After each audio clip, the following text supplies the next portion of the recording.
এই গরিব, তাড়াতাড়ি রাস্তা পরিষ্কার কর আর আমার গাড়ি থেকে দূরে থাকবি। এই গাড়ি কেনার যোগ্যতা তোর নাই। আরে হোট মিনিস্টারের মেয়েটা আমাকে অপমান করে চলে গেল। দেখিস একদিন আমি এমন গাড়ি কিনবো যেটা ওর কল্পনারও বাইরে। ম্যানেজার সাহেব, এই গাড়িটার দাম কত?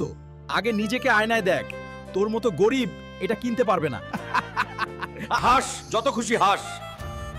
আজ তোর দোকান, একদিন তোর এই দোকান আমার হবে। এত টাকা আমি কোথা থেকে আনবো যে গাড়ির শোরুমটা কিনে সবাইকে নিজের ক্ষমতা দেখাতে পারি? কালো পালোয়ানকে হারালে 200 কোটি টাকা তারে আমি লড়বো। আছে নাকি কোনো বীরের সন্তান যে এই কালিয়াকে হারাতে পারবে? থাকলে সামনে আয়, আমি হারাবো এই কালিয়াকে।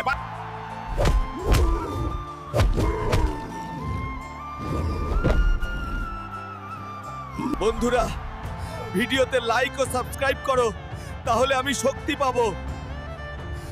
তাড়াতাড়ি করো বন্ধুরা।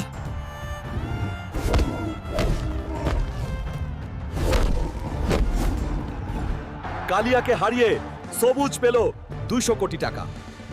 বলছিলাম না আমি একদিন এই শোরুমের মালিক হয়ে ফিরব। আজ থেকে তুই শোরুমের বাথরুম পরিষ্কার করবি। একদিন আমাকে অপমান করছিলি, এখন দেখ আমার গাড়ি। আমার ভুল হয়েছে, আমাকে ক্ষমা করে দাও।